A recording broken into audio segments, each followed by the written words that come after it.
누가복음 10장 1절에서 9절 말씀입니다. 그 후에 주께서 따로 70인을 세우사 친히 가시려는 각 동네와 각 지역으로 둘씩 앞서 보내시며 이르시되 추수할 것은 많되 일꾼이 적으니 그러므로 추수하는 주인에게 청하여 추수할 일꾼들을 보내주소서 하라. 갈지어다 내가 너희를 보냄이 어린 양을 이리 가운데로 보냄 것 같도다. 전대나 배낭이나 신발을 가지지 말며 길에서 아무에게도 물어나지 말며 어느 집에 들어가든지 먼저 말하되 이 집이 평안할지어다 하라. 만일 평안을 받을 사람이 거기 있으면 너희의 평안이 그에게 머물 것이요 그렇지 않으면 너희에게로 돌아오리라. 그 집에 유하며 주는 것을 먹고 마시라. 일꾼이 그 삭슬 받는 것이 마땅 하니라. 이 집에서 저 집으로 옮기지 말라. 어느 동네에 들어가든지 너희를 영접하거든 너희 앞에 차려놓은 것을 먹고 거기 병자들을 고치고 또 말하기를 하나님의 나라가 너희에게 가까이 왔다 하라. 아멘. 전에 12를 2명씩 이렇게 따로 세워가지고 이스라엘 전역으로 보냈던 일이 앞장에 보면 기록이 되어 있습니다. 9장에 나와 있죠. 이번에는 70명을 세우셨습니다. 그리고 둘씩 짝지어서 똑같이 능력을 주시고 보냈습니다. 좀 궁금한 거는 이때 요한의 심정이 어땠을까? 요한이 둘씩 갔다 온 다음에 길 가다가 예수 이름으로 귀신 쫓는 자 보고 저 금해야 된다고 막 그랬단 말이에요. 그런데 이제는 예수님이 아예 70명을 세워가지고 자기들하고 똑같은 권능을 준 다음에 보낸단 말이죠. 요한 입장에서 얼마나 참 부끄러웠을까? 또는 여전히 시기하고 불만이 가득 찼을까? 좀 궁금하긴 합니다. 자, 여러분 여기서 우리가 하나 조심해야 될 게 있습니다. 진 에드워드라는 목사님이 있어요. 참 신앙인으로서 우리 신앙의 중요한 교리나 성경의 기록, 역사를 이야기로서 잘 풀어 설명하는 분이 있어요. 그분이 쓴 글 중에 좀 배경이 있으면 더 이해가 될 텐데요. 일단 뭐 시간 관계상 배경을 빼고 이런 말을 한 적이 있어요. 기독교 역사상 굉장히 그 시대에 많은 사람에게 인정받았던 신앙인 그룹들이 있다 그랬어요. 무슨 파, 무슨 교회 등 이렇게 해가지고 각 시대마다 한마디로 그 시대 하면 딱 떠오를 만한 대단한 믿음의 무리들이 있다 그랬어요. 그런데 그 중에 많은 수가 이단이라고까지는 아닌데 그 결말이 썩 좋지 않습니다. 왜 그런가에 대해서 이렇게 말했어요. 우리만 최고다 라는 생각이 들어온다 그랬어요. 분명히 객관적으로 제일 뛰어난 사람들이었어요. 제일 희생도 많이 하고 말하면 선교의 결과도 제일 탁월했고 말씀의 지식도 제일 훌륭했고 여러 가지 예배라든지 신앙의 행적들이 뛰어나서 그 시대 사람들에게 박수받는 사람들이었어요. 거기까지 좋아요. 그래서 하나님께 감사합니다 하면 될 건데 그래서 어떻게 하냐면 너희는 다 아무것도 아니고 우리만 이렇게 나오는 거예요. 우리에게 와야 예배가 있고 우리에게 와야 진리가 있고 우리가 이 시대에 하나님 나라를 책임진 무리다 이렇게까지 이제 나가버리는 거예요. 하나님이 그렇게까지는 안 세워줬거든요. 그런데 사람들의 말에 한 숟가락 더 올리니까 하나님이 자기들만 종으로 세운 것처럼 그렇게 나가는 사람들이 있습니다. 그래서 어떻게 됩니까? 교만은 폐망의 선봉이라고 그랬죠. 그 추락이 빨라요. 그 뒤에 허무함이 큽니다. 그래서 처음에는 본받고 박수칠 만한 조직이나 모임이었다가 나중에는 우리 저렇게 되면 안 됩니다라는 이런 조직이 되는 겁니다. 그런 파들이 많다 그랬어요. 그 글이 떠올랐어요. 요한이 훌륭한 사람이에요. 그렇죠? 훌륭하지만 나와 나의 공동체가 하나님의 나라를 다 차지한 것이냐 하나님 나라 증거의 몫을 우리만 갖고 있는 것이냐? 그러면 안 됩니다. 뒤에도 보면 나오지만 추수할 일꾼이 많으니까 하나님 우리에게 능력을 주셔서 이걸 다 추수하게 해주십시오 이러지 말고 네 말고 다른 일꾼 좀 보내달라 하라 이렇게 말을 하고 있어요. 내 낫이 좋고 내가 낫지를 잘하니까 나만 이거 하면 돼요. 나 혼자 하면 됩니다. 차라리 나한테 능력을 몇 배를 더 부어주세요. 이렇게 모두가 삼손주의를 가지고 있는 거예요. 여러분 다윗이 훌륭했지만 뭐라 하세요? 다윗의 용사 30명이 뒤에 따라 나옵니다. 동역자죠. 바울이 훌륭하지만 항상 보세요. 우리가 이렇게 편지를 씁니다. 나와 디모데와 실로아노, 실로아노는 저쪽이고 베드로 쪽이고. 하여튼 이렇게 실로아노 헷갈리는데 하여튼 등등등 이름들이 막 나옵니다. 예. 삼손이 잘못했다 이제 그런 게 아니고 마치 본인들만 힘을 가지고 내가 기운을 떨치리라 나 외에 누가 있어 이러면 곤란하다는 겁니다. 요한에게 이런 식의 생각이 있어요. 젊은 요한에게. 자, 조심해야 합니다. 정말로 하나님 나라가 오직 우리만에 의해서 전파되고 확장되는 것처럼 이거는 너무너무 위험한 생각입니다. 우리 주님이 그거를 꼬집어서 교훈하려고 한 것은 아닌 것 같지만 요한은 여기서 분명히 그걸 배가 됩니다. 주님이 능히 70명도 나하고 똑같이 해서 보낼 수가 있습니다. 70명이 왜 또 70명이었을까? 뭐 수수께끼 풀듯이 할 필요는 없지만 성경에 보면 같은 수가 반복되어 나오기 때문에 의미를 찾을 수가 있습니다. 숫자 풀이가 아니라 그 수가 어떤 상징성을 갖고 있는가. 광야에서 물이 없었어요. 근데 처음 간 물샘이 바로 엘림이었는데 12샘이 있다 그랬어요. 굉장한 겁니다. 샘이 12개가 몰려있다는 건 어마어마한 거죠. 그리고 종려나무 70주 이렇게 말했어요. 큰 나무가 70그루가 있어가지고 쉬기도 좋았다는 얘기였습니다. 그럼 여러분 종려나무 70주면 작은 나무들은 없었을까요? 주변에 풀은 없었을까요? 있었겠죠. 어린데 뛸 만한 데 넉넉 있을 겁니다.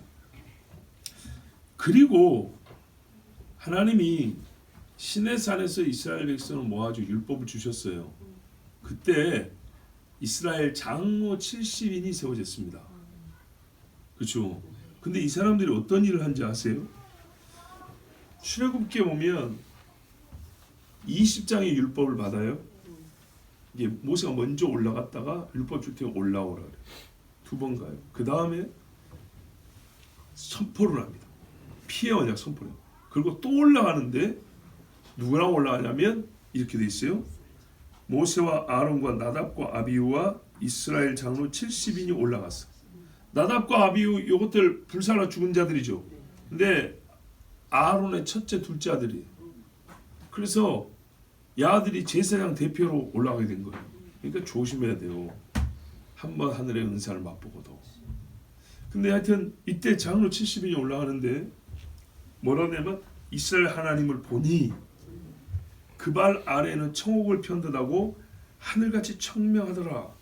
하나님이 이스라엘의 존귀한 자들에게 손을 대지 아니하셨고 이스라엘의 존귀한 자들 그들은 하나님을 보고 먹고 마셨더라. 이렇게 돼 있어요. 그리고 모세가 하나님의 계시를 받아 성막에 설계도를 받습니다. 이렇게 만들어라 뭘로 만들어라 이렇게. 그리고 성막을 짓습니다. 성막까지 짓을 때 출애굽이 끝납니다. 놀랍죠? 출애굽기 40장이 성막 완성으로 끝납니다. 그 민수기의 이야기가 성막을 배경으로 합니다. 11장에 보면 모세와 70인 장로가 성막 앞에 장막에 모였다 이렇게 돼 있어요. 그 이후에 이제 광야 여정 중이에요. 여정 중인데 장막에 둘러세우며 하나님이 나오라 그랬어요. 그때 여호와께서 구름 가운데 강림하사 모세에게 말씀하시고 잘 보세요. 그에게 임한 신을 영을 70 장로에게도 임하게 하시니 신이 임하신 때 그들이 예언을 하다가 다시는 아니하였더라. 이 중에 엘닷과 메닷이라는 70인 장로 중에 2명 68명 모이고 2명은 뭐 때문인지 안 나왔어요. 그러니까 이게 모이라고 할 때 뭔가 문제가 있었던 거예요. 예, 그래서 다 모여 이랬던 거예요. 근데 이 분부가 모세를 통해서 내려오잖아요. 이게 모세 기분 나빠서 2명은 안 나왔어요. 근데 어떤 젊은 사람이 지나가다 보니까 그 2사람이 자기 집에서 예언을 하고 있는 거예요. 여호수아 입장에서는 굉장히 못마땅했어요. 아니 하나님 앞에 70명 이 어마어마한 무리 70명 대표로 부름을 받았으면 그 장막에 나오랄 때 나와야지. 모세 기분 나쁘다고 안 나와도 집에 있다 이 말이죠. 그래서 여호수아가 화가 나가지고 모세요, 저 2사람은 예언을 못하게 해야 됩니다. 이렇게 했어요. 여호수아 입장에서는 그럴 수만 하죠. 그럴 만해요. 그런데 모세가 뭐라고 말했냐면 네가 나를 왜 시기하느냐. 이렇게 이해를 해요. 너는 나의 종으로서 나의 제자로서 모세의 나를 생각해서 정말 권위를 높여주고 싶고 저 불순종하는 2사람은 미워하고 막 못하게 하고 싶은 마음 이해한다. 그런데 뭐라 하냐면 여호와께서 그 신을 그 모든 백성이 주사 다 선지자 되게 하시기를 원하노라. 아멘. 모세가 이래서 그 온유함이 지면에서 가장 승하다 그런 거예요. 요한하고 완전 다르죠. 그러니까 어땠다고요?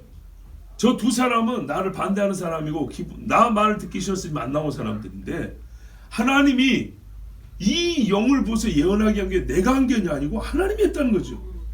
그렇다면 나는 막을 권한도 없고 자격도 없고 능력도 없고 그래서 안 된다. 오히려 거꾸로 이렇게 부어주신 이 영을 계속 부어주셔가지고 정말 선지자가 많은 백성이 되었으면 좋겠다. 모세가 이렇게 말했어요. 참 모세라는 사람이 대단합니다.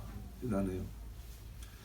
자, 그러면 여기서 이제 우리가 70인 장로의 의미도 좀 찾고 뒤에 추수할 일꾼을 더 보내주셔서도 모세를 통하여 그 말뜻, 그 마음을 배울 수 있죠.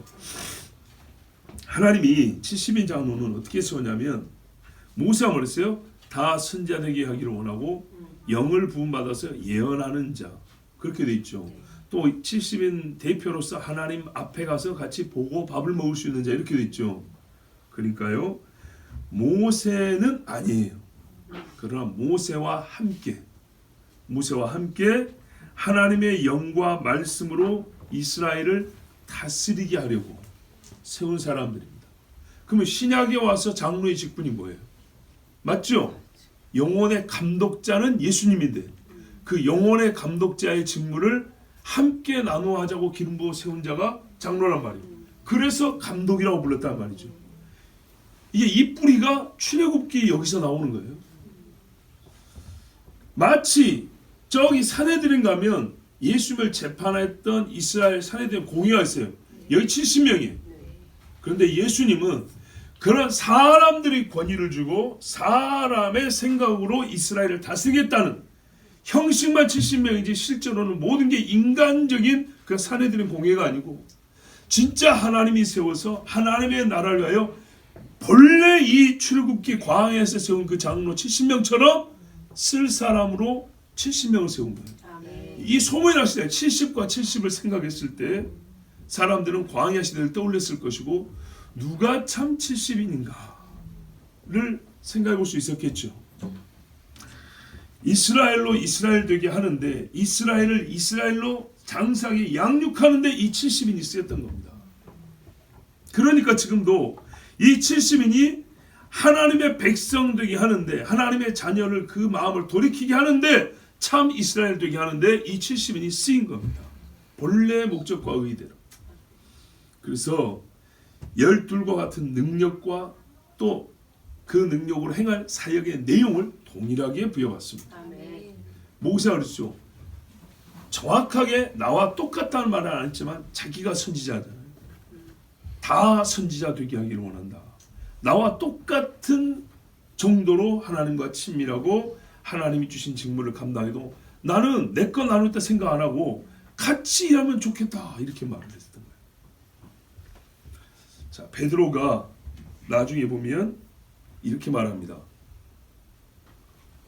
처음부터 주 예수께서 우리 가운데 출입하실 때부터 항상 우리와 함께 다니던 사람들 중에 한 사람 가룟 유다를 대신할 사람을 뽑자 그랬어요. 이게 참 중요합니다. 12사도는 주님이 직접 불렀잖아요. 지금 주님이 안 계신단 말이에요. 그런데 뭐라 그랬어요?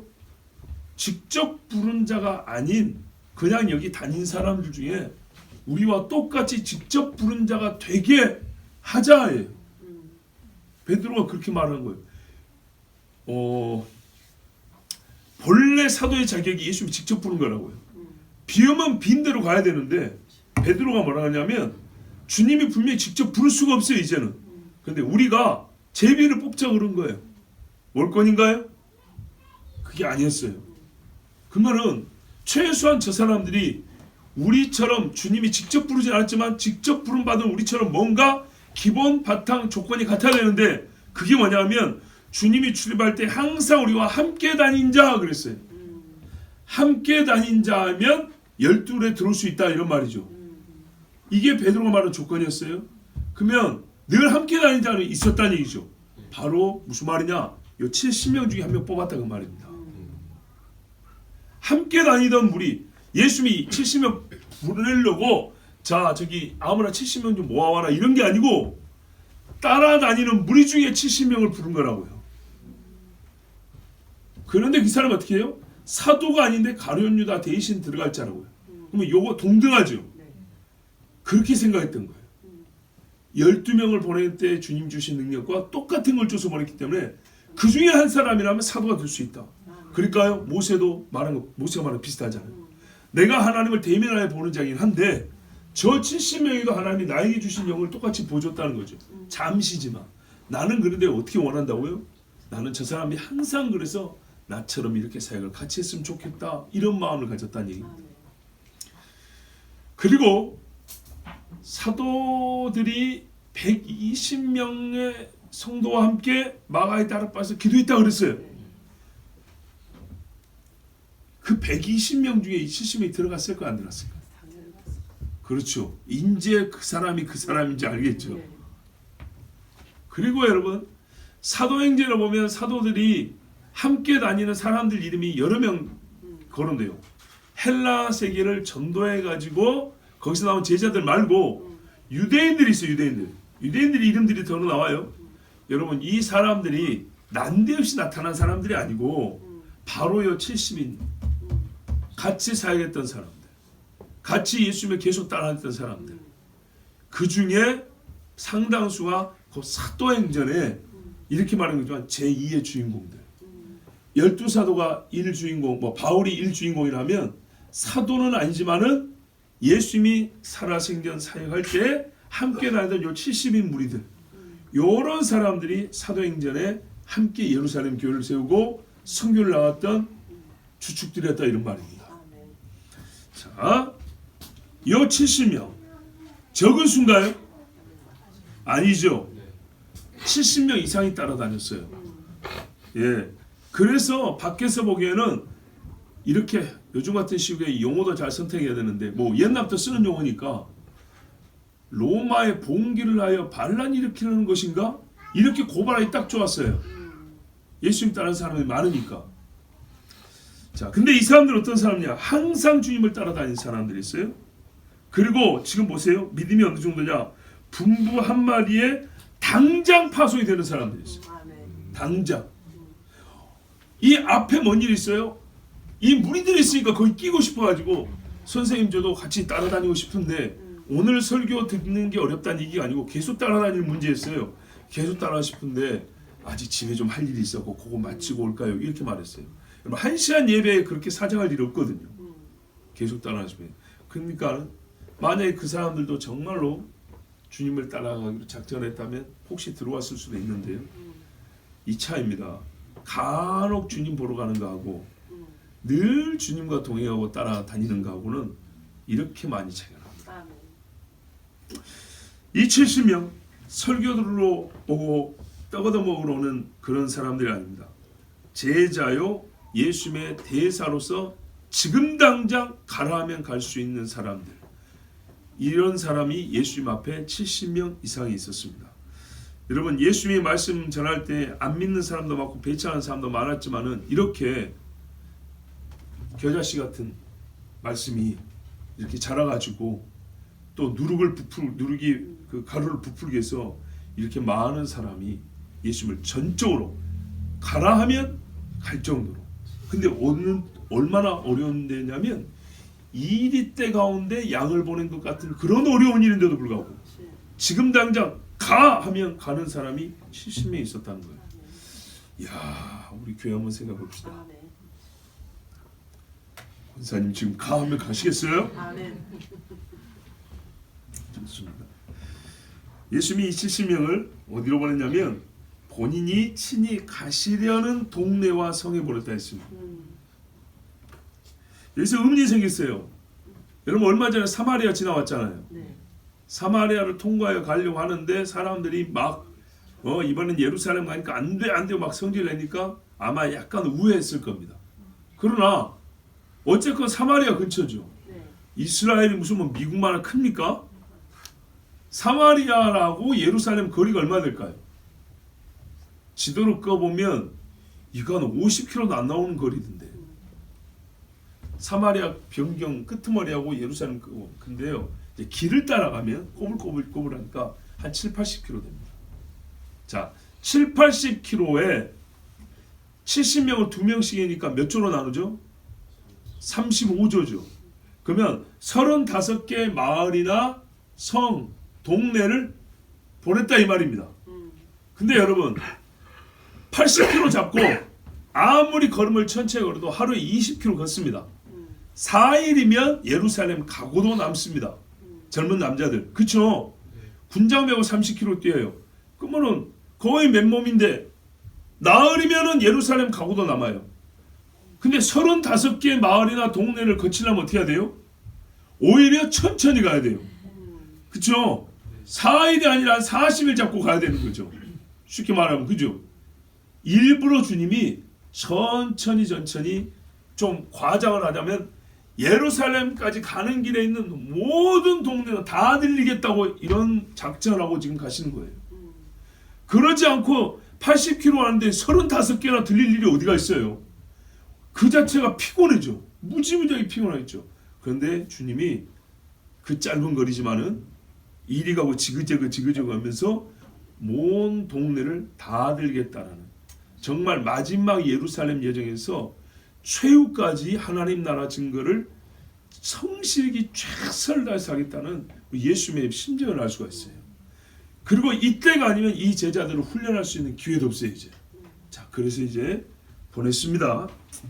자, 보냈는데 뭐라고 그러냐면 기도를 하라 그랬어요. 2절 보세요. 보내주소서 하라, 기도하라 그랬죠. 예, 기도의 내용 전에 일단 보냄받은 자들은요, 주님이 보냈으니까 예 그냥 갑니다 그러면 안 되고요. 보냈을 때 예 하고 가면서 기도해야 합니다. 항상 기도하고 가야 됩니다. 근데 여기서 주님이 뭐라 하냐면 아까도 말했죠. 나에게 능력을 주셔서 이 많은 곡식을 다 거두게 하옵소서 그러지 말고 나 말고도 다른 추수꾼들을 보내주십시오라고 기도하라고 그랬어요. 예. 항상 최고봉에 섰다고 생각하는 사람은 본인에게 하나님 나라 일이 다 맡기죠. 나만 그 일을 다 책임지고 있는 것처럼 절대로 그렇게 생각하면 안 됩니다. 여기에 우리 주님 말씀에 놀라운 사실이 있습니다. 추수할 것이 많다 그랬습니다.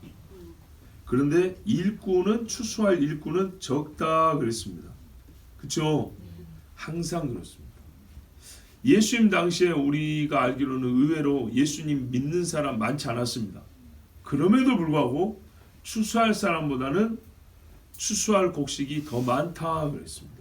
사마리아에 갔을 때도 뭐라 했어요? 희어져 일꾼을 보내주소서 하라 하고 제자들이 그렇게 말씀하셨죠. 그래요. 그래서 파송받은 자들은 막상 가보면 저기 뭐 거둘 게 있나 싶은데 가보면 거둘 곡식이 항상 많다는 것을 보게 됩니다. 그래서 기도하면서 일을 해야 합니다.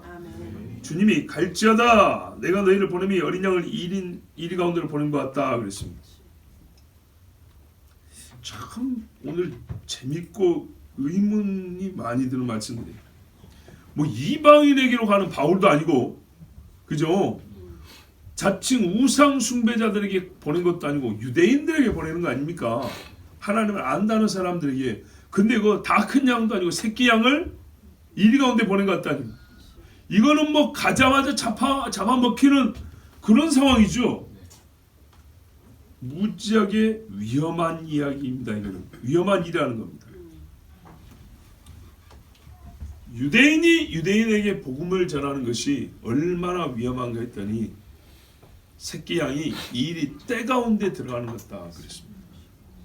그런데 사실 설마 그러지 말고요. 우리 한번 현실적으로 생각해 봅시다. 한 사람이 어느 동네에 들어갔을 때 그 동네에 젊은이가 10명이 달라붙어서 10대씩 때린다고 생각해 봅시다. 죽지 않겠습니까? 그런 일을 2번, 3번 겪을 필요 없어요. 딱 한 번이라도. 이거는 죽을 겁니다. 그래서 생존의 위협을 받고 복음 증거를 시작합니다. 우리가 선교사들이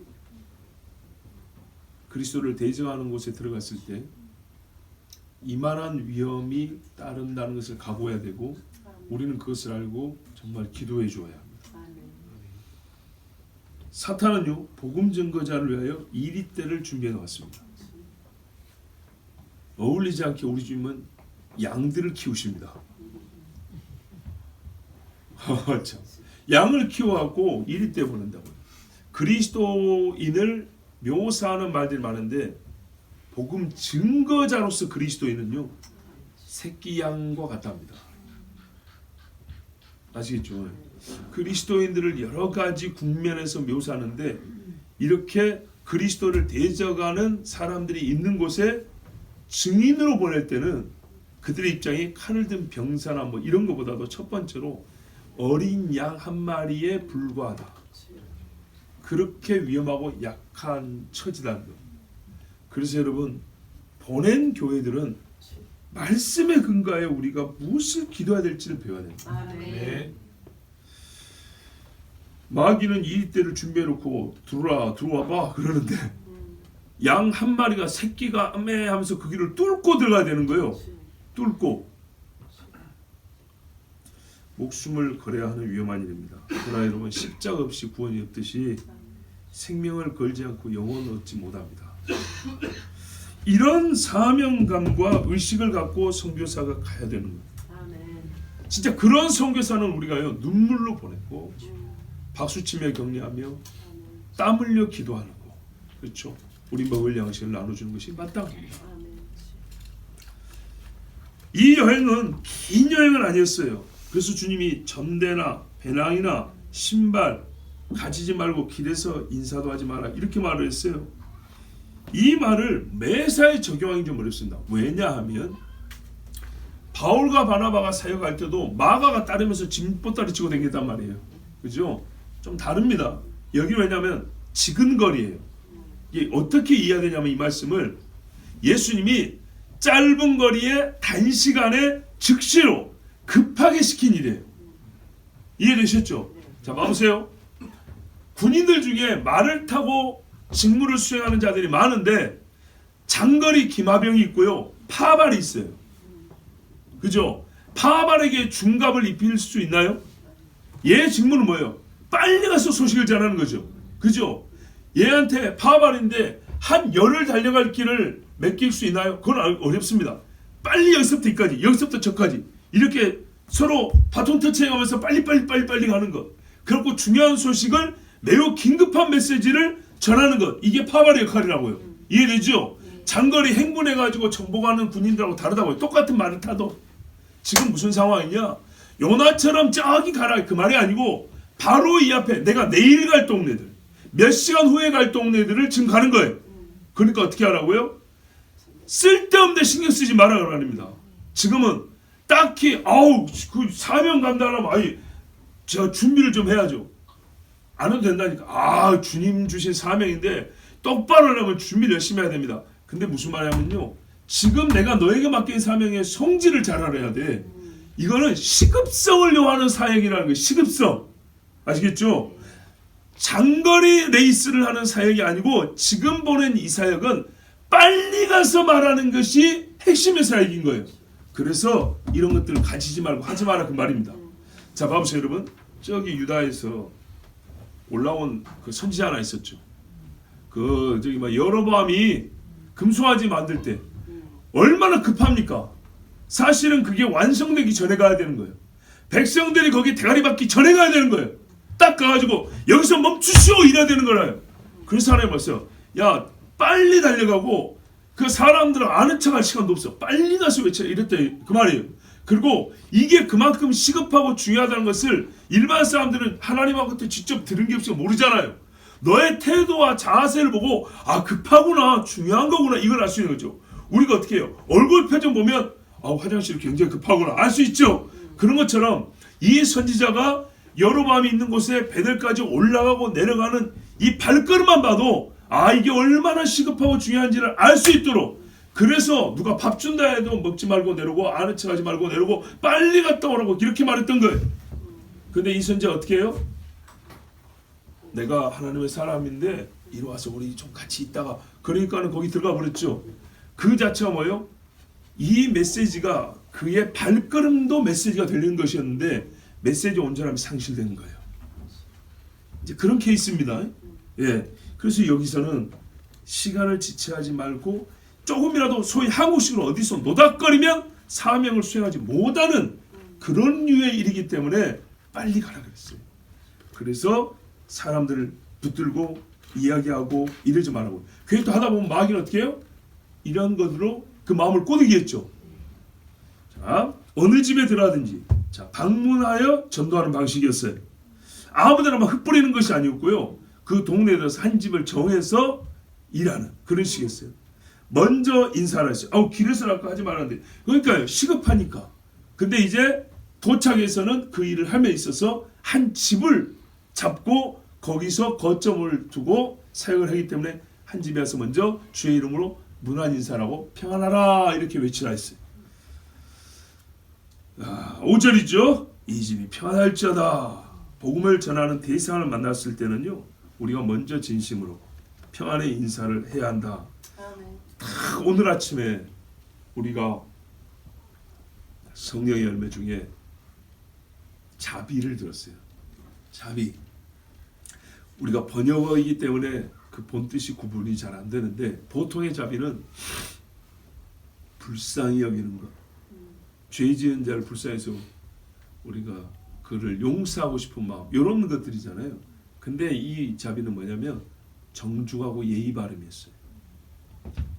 그리스도인들이 타인에 대하여 품격 있게 행동하는 것들이었어요. 그렇게 하는 거예요. 집에 들어갔을 때 그리스도인들은 정중하고 예의 바르게 인사하고 그렇게 시작하는 겁니다. 그런데 만일 6절 보세요. 그 평안을 받을 사람이 거기 있으면 너희의 평안이 그에게 머물고 그렇지 않으면 너에게 돌아오리라. 인사부터요. 복음을 들을 사람일지 배척할 사람인지 사실 판가름 납니다. 인사를 받느냐 안 받느냐. 평안의 인사는 마땅한 일이지만요. 그 결과, 그 인사의 결과는 받을 자가, 인사를 받은 자가 받고 거부한 자는 못 받습니다. 하나님의 종의 말은 한마디도 땅에 떨어지지 않다. 하나님이 그렇기 때문에 이 축복을 받을 자격이나 원함이 없는 자에게는 축복이 가지는 않지만 그 말이 나라가 없어지지 않냐고 떨어지지 않기 때문에 하나님이 자기에게로 돌아오게 한다 그랬습니다. 이것이 하나님의 법입니다. 그런데 안타까운 것은 뭐세요? 그렇지 않으면 그랬어요.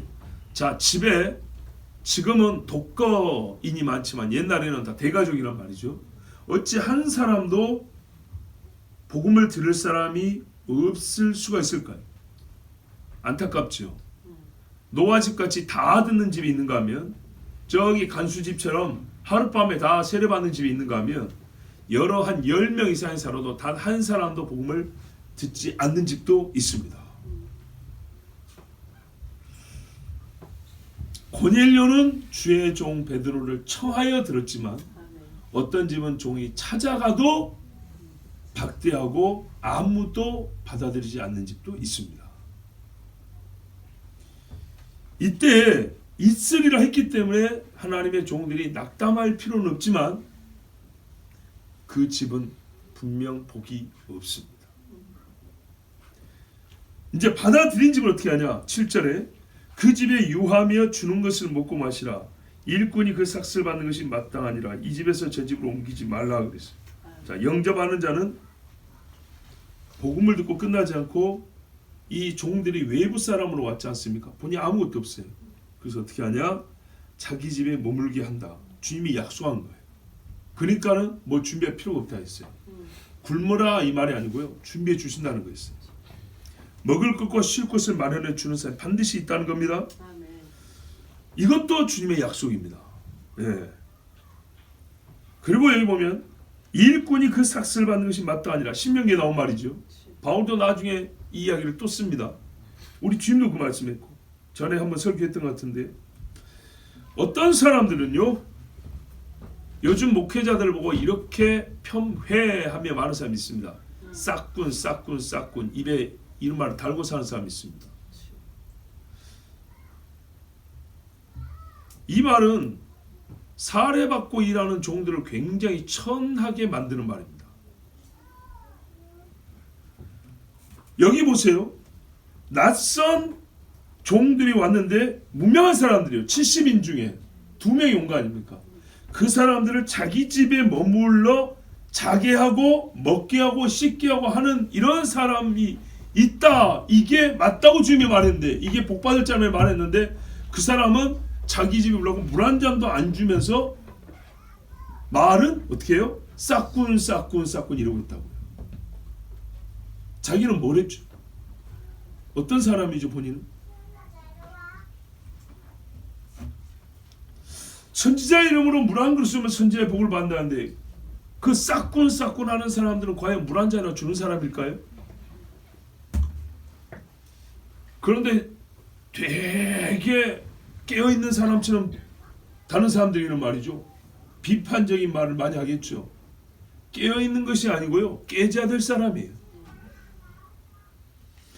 그 사람이야말로 받은 은혜를 고마워할 줄도 모르는 사람, 만나를 먹고도 맨날 불평하는 사람 아닙니까?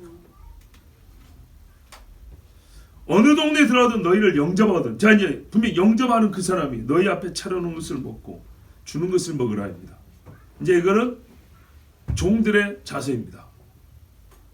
음식이 다네 쓰네 간이 맞네 안 맞네 이런 소리 하지 말고 너희는 하늘 양식 줄 때 너희도 좀 간이 안 맞을 때가 있어. 그죠? 뭐 설교가 항상 이게 맛깔나게 되냐 그것도 아니야. 어째 이건 덜 익은 것 같기도 하고 어쩔 때는 체를 낫긴 낫는데 맛은 좋은데 모양이 좀 안 좋을 때가 있어. 그죠? 음식 그럴 때 있죠. 어떤 음식은 맛은 참 좋은데 참 볼품은 없다. 근데 맛있게 됐다. 이런 경우가 있죠. 근데 어떤 거는 이쁘게 차렸는데 딱 지었더니 간이 영 아니야. 그런 것도 있어요. 피차일반이에요. 네. 그렇다면 그런 보잘것없는 상차림이라도 듣는 자들이 거기서 하나님 나라의 양식을 하나라도 받아먹고 배가 부르면은 감사합니다 아멘 하는 것처럼 니도 그 집에 가서 주는 음식 있으면 이게 쌀밥이네 보리밥이네 따지지 말고 감사합니다 잘 먹으라 그 말이에요. 가난한 집의 밥상도 맛있게 먹어주고 부한 집의 음식이라고 해서 무슨 명절 만난 것처럼 그냥 탐욕을 부려서 그렇게 먹지 말고 야 어차피 머물 집 하나님이 집 하나 마련해 준다 했는데 이왕이면 부잣집으로 가자 이런 짓거리 하지 말고 그죠? 자, 한 집에 있을 수 있는 기간은요 이 일을 마칠 때까지입니다. 그 집에 폐를 끼친다고 생각할 수 있죠. 그런데 마음씨 좋은 주인들은요 본인들은 절대 그렇게 생각 안 해요. 왜? 또 하나님이 그 집에 넉넉히 보상을 해줍니다. 반드시 해줍니다. 한번 생각해 봅시다. 엘리사를 공개한 집이 있어요. 방도 하나 만들어주고 엘리사 종 게하시도 같이 둘이 머물러야 되잖아요. 그러면 그거 비용 다 돼가지고 또 신경 써야 돼. 손님 되지 말라고 몇 날 며칠 수년 동안 지나갈 때마다 그랬어요. 그죠? 돈 많이 들었겠죠. 신경 많이 썼겠죠. 그거하고 노년에 아들 얻었다는데 바꿀 수 있어요? 누구 집이 더 큰 복을 받았어요? 엘리사는 그 집 아니어도 딴 집에 갈 수 있어요. 근데 그 집은 엘리사 때문에 엘리사 성격 어떻게 했어요? 아들 얻었잖아. 아들. 누가 더 큰 복인가요? 그지요? 여러분은 계산법이 좀 다릅니까? 쌀이 더 귀한가요? 엘리야 때도 한번 봐봅시다. 엘리야 때 떡 만들었어요. 끼니 때마다 만들어줘야 돼. 끼니 때마다 몇 년 동안. 그죠? 근데 엘리야도요 불평 안 했어요. 맨날 똑같은 거 먹어도 딴소리 안 했어요. 피곤하지. 힘들죠. 근데 어떻게 해요? 엘리야가 없었으면 이 집에는 한 끼 먹고 죽을 집이에요. 엘리야 밥상 3년 차려주고 나도 3년 같이 살면 더 큰 복 받은 거 아닌가요? 그죠? 엘리야에게서 하나님 말씀도 듣고 기도하는 것도 배우고 대선지자가 우리 집에서 같이 사는데 여러분 이 복이 얼마나 큽니까? 그럼 막 밥상 차리는 게 그리 힘듭니까? 그렇지 않죠? 그래요. 맞아요. 그래서 갚는 거나 내가 갚을 거니까 너는 주는 대로 감사함으로 먹어라 그랬어요. 그리고 본래 이제 할 사역이 뭡니까? 거기 있는 병자들을 고치고 그 집부터 시작입니다. 그러니까요. 그 집이 얼마나 큰 복이 있습니까? 병자를 고치고 안수하여 기도하는 겁니다. 예수 이름으로. 또 듣게 하라 했어요. 하나님의 나라가 너희에게 가까이 왔다. 그 집부터 듣기 시작하는 거예요. 이 정도 복이면은 이거 훨씬 득이 많은데요. 자, 권능을 행함으로 예수님의 신성. 곧 있으면 예수님이 이 동네 옵니다. 이 집에 들러요. 예수님의 신성을 나타내 보이고 하나님 나라의 임함을 알려줌으로써 곧 오실 그분이 그 나라의 왕이라는 것을 이들이 대사로서 먼저 와서 준비하는 겁니다. 여러분 죄의 결과로서 사람은 병이 듭니다. 왜? 죽어야 되니까. 그래서 상하는 겁니다. 몸의 어느 부분이 썩어가는 겁니다. 살았을 때부터 썩고 죽으면 다 썩고. 근데 이 죄의 결과로서 병이 되는데 이걸 고친다는 건 뭐예요? 생명이 시작됐다. 생명이 내게 주어진다. 이런 말이란 말이죠. 그러니까 누가 주냐 했더니 그리스도 예수의 이름으로 했으니까 예수가 준다. 이렇게 되는 거죠. 그러니까는 예수 그리스도가 누군지를 경험으로부터 깨닫고 귀로 듣고 믿음이 생기고 구원을 받되 이 땅에서 사는 이 육체의 구원과 영혼의 구원을 같이 받고 그러면 이 사람들이 결국에 또 어떻게 합니까? 여기서만 좋습니까? 아니죠. 하나님 나라의 곳간에 들어간 알곡들이 되는 거죠.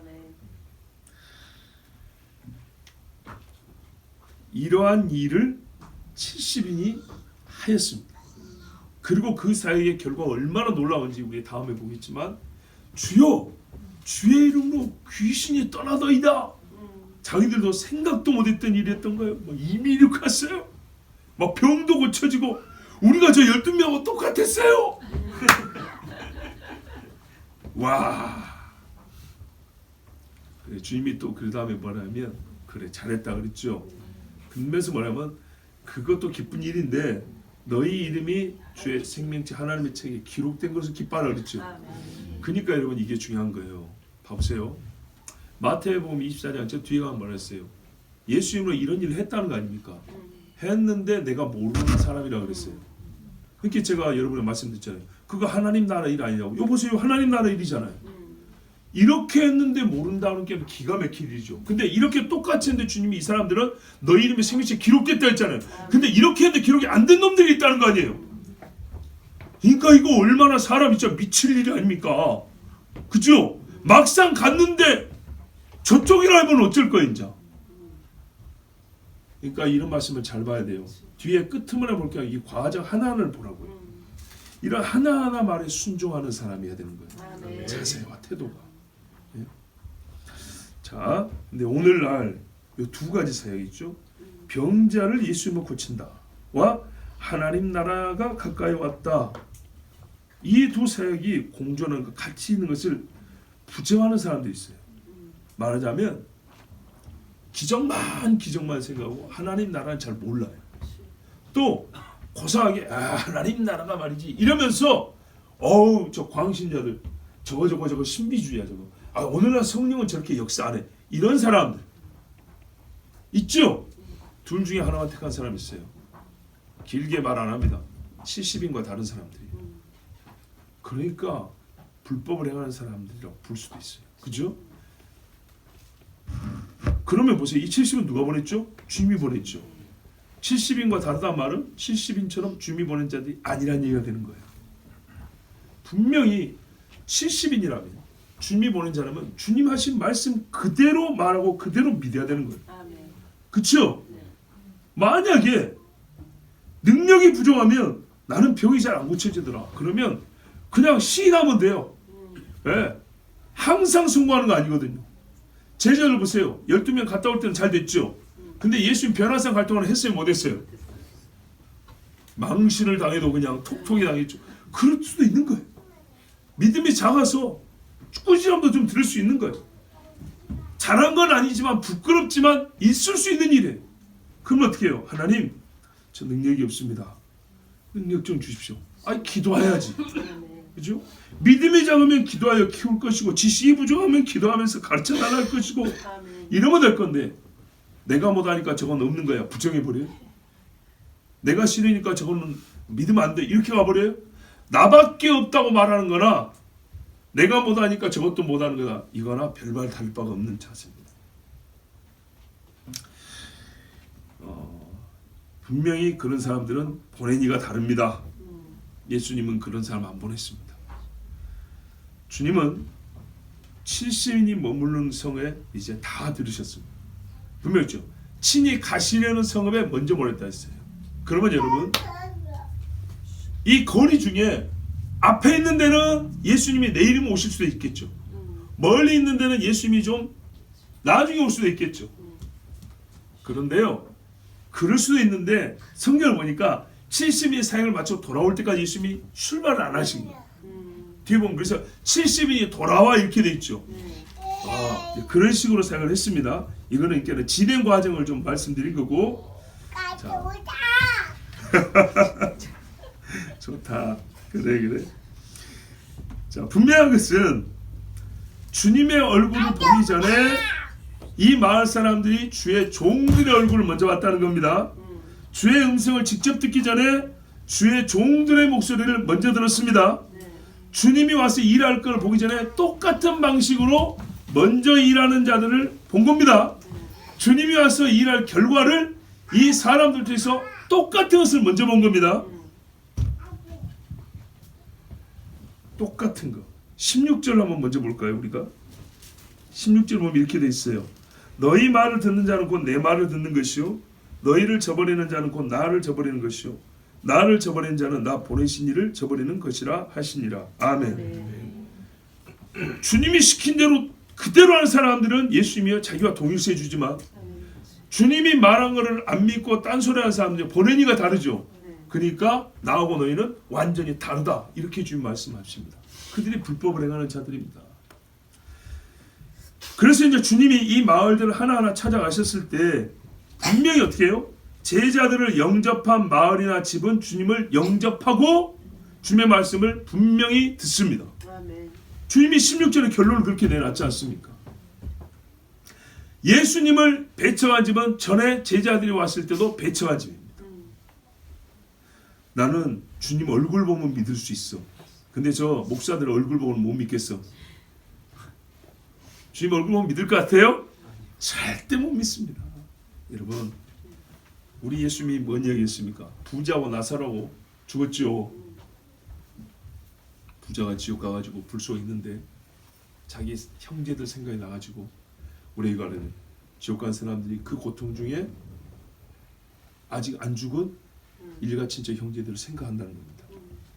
그래서 저 멀리 보이길래 아브라함이야 불러가지고 알아보죠. 살았을 때 본 적이 없어요. 초소 하나도 안 봤어요. 근데 이 영적 직관이 생깁니다. 알아봅니다. 누군지. 아브라함이야 불러가지고 거기 나사로를 봤으니까 그 나사로 보내가지고 처음에는 물 한 방울 자기의 공고 그리고 저 아직 살아있는 우리 형제들에게 좀 보내갖고 이 지옥이 있다는 걸 좀 알려주십시오 했어요. 근데 뭐라 그랬습니까? 그 사람이 하는 말이 죽은 자가 살아가면은 이거보다 확실한 증거 없으니 믿을 거 아닙니까? 그랬어요. 뭐라 했어요? 아니다. 너희에게 모세와 선지자가 있다. 모세는 이미 죽었죠. 뭐든 성경이 있다고 말해요. 성경. 살아 증언하는 사람들이 있고 성경과 성경을 믿는 사람들이 있다. 그 사람들 말 안 믿으면 죽은 자가 살아가도 안 믿는다 그랬어요. 그래요. 안 믿어요. 진짜로. 그러니까 이 제자들 가가지고 하는 것을 보고 믿는 사람은 주님을 만날 사람이고 아니면 아닌 거예요. 우리가 스스로 조건을 만듭니다. 이게 조금 부족해서 그런데 조금만 더 하면 내가 믿는다니까. 아니에요. 그렇게 돼서 믿는 게 아니에요. 자, 이 일을 통해서 주님은 제자들 이 70명에도 매우 중요한 교훈을 줬어요. 보십시오. 너희가 갔을 때 말해서 기도하라 그랬죠. 주님이 얼마 있으면 돌아가시만 한 게 아니라 승천하십니다. 육체로 함께 있지 않아요. 그때도 이들이 어떻게 주의 이름으로 주의 증인으로서 살아갈 수 있는지 지금 훈련을 했습니다. 주님이 주신 권능을 부여받았죠. 부여받아도 계속 기도했죠. 주님이 뭘 약속했어요? 성령을 부어준다 했죠. 성령을 받고 기도하며 가는 겁니다. 사도행전 보세요. 꼭 그렇게 하잖아요. 너희가 몇 날이 못 되어 약속하신 일을 성령을 받을 것이니 모여서 기도하고 있으라 그랬어요. 기다리라고 했어요. 그래서 120사람은 항상 모였어요. 40일 동안 부하로 40일 동안 배우고 오순절이죠. 나머지 열흘도 계속 맨날 모여서 기도했어요. 그리고 성령을 받고 함께 권능으로 복음세요. 전에 한번 해봤어요. 그때는 임시적이었죠. 이제는 그때 부으신 그 능력을 계속 부으셔서 그들이 마지막 죽을 때까지 이 사역을 감당할 수 있었어요. 옛날 70인 장로들이요, 안타까운 게 뭐냐면 한시적으로 예언하고 말았다는 겁니다. 하나님이 능히 하실 수 있었고 이들을 통하여 무슨 일을 하시고자 하는지 어느 정도까지 이제 예언적 사명까지 감당할 수 있었고 하나님이 그들을 쓰실 마음도 있는 거예요. 근데 그들이 어떻게 해요? 오늘 우리 모세하고 똑같아 있어 이러지 말고 모세와 같이 그런 한 번의 체험을 했다면 모세처럼 하나님을 친밀했으면 그 70인 중에서도 정말 훌륭한 사람들 나왔겠죠. 아마 있긴 있었을 겁니다. 그런 것처럼 이 70인도 오늘 이 경험으로 기분 좋다 끝내지 말고, 그래서 주님이 확실한 소망을 줬잖아요. 너희 생명, 너희 이름이 생명책에 기록되어 있다고. 그러니까 이후에도 여러 환난과 어려움이 있고 이럴 때가 있을 것인데 더 큰 이럴 때가 있을지라도 오늘 이 경험 그리고 약속되어 이름이 기록되었으니 너희는 소망을 가지고 계속하라. 그런데 어떤 상황이 있어요? 나는 없어 이제. 이만큼 낙심되고 힘 빠지는 일이 어디 있어요? 불안한 일이 있어요. 근데 어떻게 주님이 너희가 그 동네 왔을 때 나 없었지 않냐? 그렇죠? 내 이름으로 내 능력으로 그것처럼 내가 이후에 없을지라도 내가 성령을 보내줄 것이니까 지금 한 이대로 믿고 그대로 하면 된다는 거예요.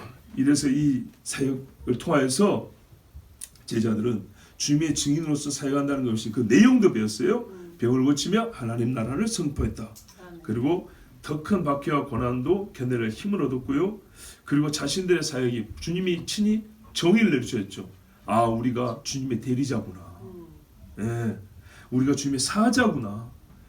그런 정체성을 가지고 사명을 감당할 수 있도록 주님이 이렇게 훈련시켜 주시고 가르쳐 주셨습니다. 오늘 우리가 그리스도의 사람으로 살아가고 또한 주의 종 이와 같이 이 사람들처럼 그렇게 살고자 하는 사람들은 주님께서 12명 제자와 또 70인을 파송한 사건을 잘 새겨드려야 합니다. 특별히 70인은요 12제자보다 규모만 큰 것이 아니라 사람 수만 한 58명 늘었다가 아니고요 범주가 확대된 겁니다. 그러니까는 똑같은 능력치와 똑같은 그 우리가 이제 말하자면 등급의 사람들을 확장시킨 게 아니고요. 우리가 흔히 볼 때 사람을 이렇게 좀 등급을 나누면 좀 미안한 표현이긴 한데 얼른 우리가 생각할 때 12사도보다는 아래 등급 사람들이란 말이죠. 그렇지만 이 범주가 넓어졌다는 거예요. 그러니까 하나님이 사람을 보낼 때 꼭 뭐 IQ가 200짜리들만 보낸다 이게 아니고요. IQ 20도 보낼 수 있어요. 돈이 한 뭐 어느 정도 준비되는 사람 보낸다. 그런 게 아니라 이 말입니다. 훨씬 더 넓은 범주에서 종들을 선택해서 보낼 수 있다는 것. 같은 능력치인데 숫자만 늘린 게 아니라 다양한 범주에서 사람들을 보낼 수 있다는 것도 우리가 이해해야 합니다. 여기 70인을 저는 여러분에게 모든 그리스도인으로 설정하고 그렇게 말씀을 드려도 여러분 아마 특별한 거부감 없이 수용할 겁니다. 지금 대체로 그렇게 들었지 않습니까? 그런데 하나님 나라 증거를 위하여 보냄받은 조금 더 좀 한정적인 의미로 보는 것이 나는 더 양심적으로 이 말씀을 보는 것이라고 생각이 듭니다. 왜냐하면 70명이 예수님 따라다닌 전부가 아닙니다. 예수님 따라다니면서 다 모으니까 딱 70명이다. 그래서 보낸 게 아니고요. 더 많은 무리가 있었어요. 그 더 많은 무리도 크게 보면 예수님의 증인이 맞습니다. 그렇지만 그 중에 주님이 70명을 불렀습니다. 12는 오라 이랬고요. 70은 따로 세워서 가라 이렇게 했습니다. 그리고 더 많은 예수 믿는 사람들이 있었습니다. 그렇다면 이 70명의 사역을 우리 예수 믿는 사람 전체가 또는 우리 집에서 믿지 않는 식구들과 일가친척을 향하여 우리가 어떻게 사역할까 생각할 때 적용하는 것이 틀린 것은 아니지만 조금 더 그 의미에 합하게 본다면 뭐라고 할까요? 모세와 아론 같은 권위를 가진 자가 아니고 모세와 아론 같은 사람은요 반복이 불가능한 직분을 가진 사람입니다. 똑같은 사람이 두 번 세워지지 않습니다. 그런 직분을 가진 자가 아니라 쉽게 말하면 저희 같은 보통의 목회자 또 세워지고 또 세워질 수 있어요. 네. 또는 뭐 선교사나 복음전도자 이런 사람들 이 사람들 정도로 보는 것이 조금 더 양심적이고 그리고 이 사람들이 사역할 때 우리 주님이 주시는 말씀으로 받는다면 1차적으로 합하다고 봅니다. 그리고 이 범주를 좀 넓혀서 적용의 범위를 넓혀서 우리 모든 신자가 복음을 전할 때에도 이 70인이 보냄받은 것과 같은 그런 마음을 한다면 더욱 좋습니다. 우리 같이 기도합시다. 하나님 아버지 오늘 가르쳐 주셔서 감사합니다. 70명 이름은 아무도 기록되어 있지 않습니다. 훗날의 사도행전에 그 중에 몇 사람이 기록되었을 것이고 아마 마띠아는 여기서 나왔을 것입니다. 아버지 하나님 그러나 이 사람들 어린 양에 불과하다 하였습니다.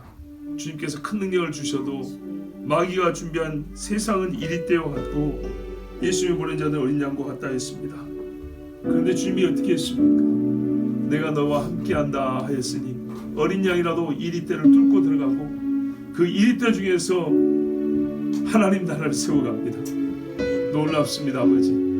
이리가 세운 말뚝을 뽑아내고 그리스도의 십자가를 꼽는 자가 바로 이 70인들이었습니다. 주여 우리 중에도 이와 같이 세움받은 종들이 있다면 우리가 그들을 위하여 기도하고 이 말씀으로 격려하게 하옵시고 또한 우리가 이 사역을 감당해야 한다면 주님 오늘 들은 말씀을 철저히 마음에 새기고 우리가 누구며 무슨 일을 해야 하는지 어떤 각오로 임해야 되는지 주님이 주신 약속은 무엇인지 알게 하여 주시옵소서.